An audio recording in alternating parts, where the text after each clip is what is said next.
Hello friends, today we are going to be diving into the very important topic of how to pay commission on sales. Have you ever wondered what is the best pay structure to motivate a sales team? Or what flaws exist in your current pay scale? Stay tuned because throughout this video, I'm going to break down exactly how to pay commissions on sales. And I'll even show you areas where you can win big with your commission pay scale while still motivating reps to perform at high levels.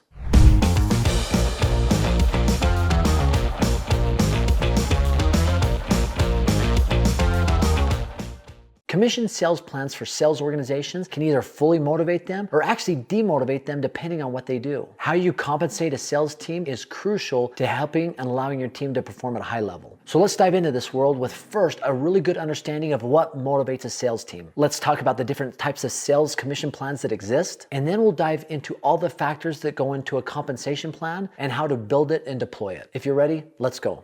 So what motivates a sales team? Usually it's money, right? Most of these individuals got into sales because they're motivated by money. They realize that if they put energy and effort into this job, that they're probably going to make more doing sales than they would some other job. That's a decision that they've made, and they realize that by doing so, it gives them an opportunity to really provide for their family, whereas other jobs might not be able to do that. They realize there's some consistency in other jobs with maybe a salary, but the chance of them having bigger and higher paychecks, definitely they realize that can be done in sales. Also, these individuals usually highly competitive. They love the competition. They love striving. They love competing against each other. And that type of environment usually fosters lots of sales, lots of activity, and higher paychecks. They like that environment that fosters them to perform at their very best. They like an environment that fosters fun. All of these things lead to that environment and energy that creates lots of sales, which in turn leads to higher paychecks. Ultimately, they enter the field of sales because they believe that through their efforts, they are going to make more money to provide for their family than they would anywhere else. So what are the different types of compensation plans that exist? Now, this can be a little bit tricky. Why is it a little bit tricky? Because there's compensation plans that range anything from straight commission to base plus commission or something in between. So let's take a look at these. First off, let's talk commission only. Now, if you're going into a commission only sales plan or looking to deploy that for your team, I would caution you to check with regulatory agencies, right? Because sometimes I've seen it before where organizations say, listen, we're only going to pay you if you get a sale, but they require these individuals to show up to work every day. They require these individuals to be managed. They require these individuals to be in trainings. And if these people are working all week long and not getting any sales and you're not paying them, you might be subject to some challenges with the Department of Labor or other organizations out there. So I would caution you, check with those organizations to make sure that you're doing it the right way. But a lot of times a commission only sales plan can yield probably the best benefit or the highest reward for the sales rep versus other compensation plans. Now, one thing that's worked for us in an organization is we really want to motivate people by commission only. We want commission to be the reason they show up to work every single day because they're excited about the potential money they can make. We do run into that challenge that if they don't get any sales, what do? We've put in place that at least they're going to get like a minimum wage guaranteed base every week. Now, obviously, people don't show up or come to work every day for minimum wage, but we're at least paying them for the hours they work in the building. But obviously, these people are working because they want the commission, that carrot that's out there that they can strive towards and make more money than they could otherwise. And obviously, with a commission only based sales plan, there's less downside to the company or organization.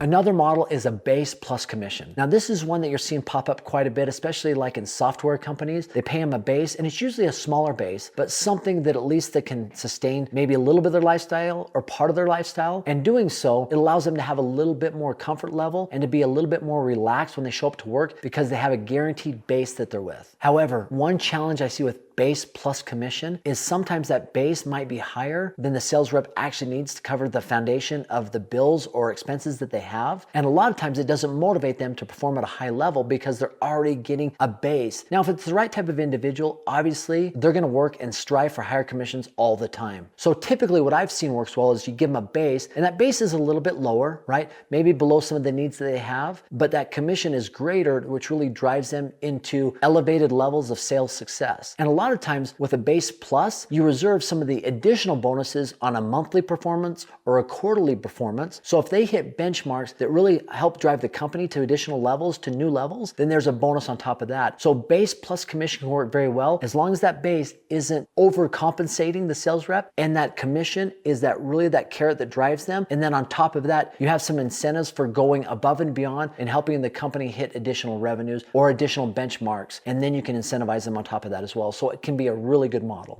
The last one that I think can work really well is a guaranteed minimum. Now this has to be for the right individual. So when I say guaranteed minimum, you're guaranteeing that this sales rep is going to make X amount of dollars over a period of time. In our organization, we like to do it over a 4-week period of time. So let's say that this individual needs X amount of dollars to make all their ends meet. And let's say just $1,000 a week just to make the math easy, right? So over a period of 4 weeks, they're guaranteed $4,000. But within that 4 weeks, they'll either get their guaranteed minimum or commission, whichever is greater. So let's say week 1, they made $2,000. Week 2, they didn't make anything. Week 3, they made $2,000. And week 4, they didn't make anything. They made $4,000. Their guaranteed minimum was $4,000. They keep the $4,000. But let's say that one of those weeks was $2,000, $2,000, $2,000, $2,000. They made $8,000 versus the guaranteed minimum of $4,000. They would get the $8,000. And let's say during the week they made $500, $500, $500, $500. They made $2,000. The guaranteed minimum was $4,000. You would pay them the additional $2,000 to bring them up to their guaranteed minimum. Now, for the right individuals, this works. We had an individual in our organization who was the right type of person on the right seat of the bus, and we offered this pay scale to him, this pay structure. He thrived. I can probably count on one hand how many times we had to make up to meet his guaranteed minimum. He was just motivated that we would take care of him, that he performed at a high level all the time.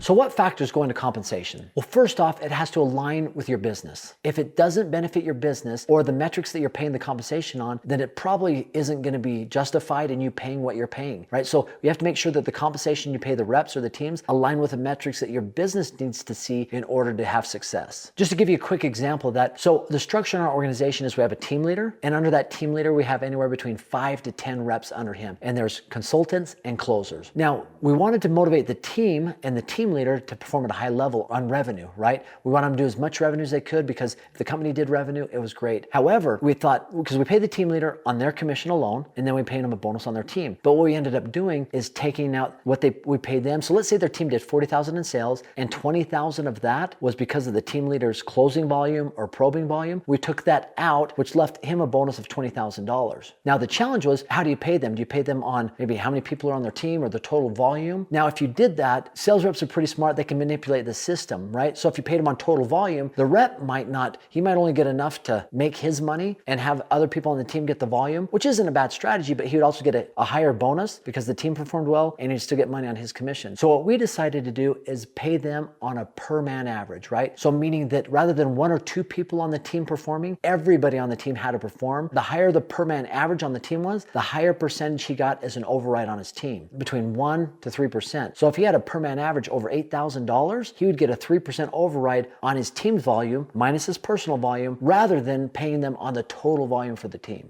Finally, how do we build and deploy a sales compensation plan? How do you know what to pay sales reps? First off, you've got to understand the metrics of your business. What are the metrics that keep your business humming? Where's the breaking point for your business, right? If a team does X amount of volume, you know that if each individual chair, each individual seat in your organization costs this much money to run, anything above a certain point, above that breaking point, is going to be beneficial for you and your organization. So paying them or incentivizing them on the metrics that you know align with your business and really help your business hum is the first place you need to start. And if they hit levels well above that, there should be bonuses or incentives in place to really get them to strive to those areas that really help your company break through numbers that they haven't hit before. You know, for example, in our business, we offer educational programs and we're able to finance some of these programs. But here's the challenge. The finance revenue that comes in isn't immediate cash like the immediate cash is, right? A lot of times our reps took the path of least resistance and would offer financing to a student when they didn't need to. And that finance came into our organization much slower than if it was cash right then and there that an individual paid for our educational program. So pretty soon we learned that we had to pay differently for financed revenue versus cash revenue. We started to incentivize greatly the cash that came into our business versus the finance revenue that trickled into our business. And guess what happened? Obviously our cash revenue went up and our finance revenue went down, which is exactly what we wanted. So incentivizing on what's beneficial for your organization has to be part of the sales compensation plan.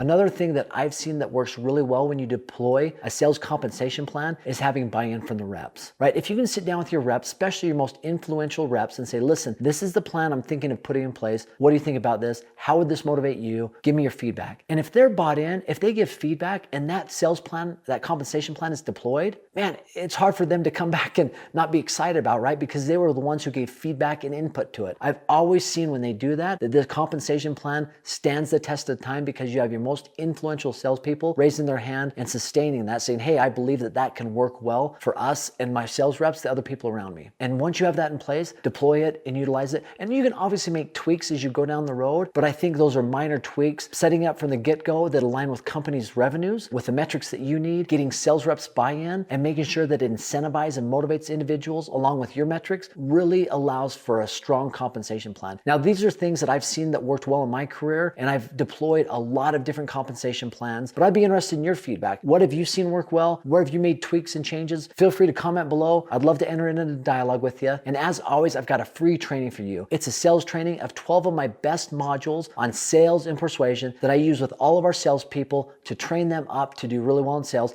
It's aaronsSalesTraining.com. Click on the link below, and thanks for coming. Have a great day.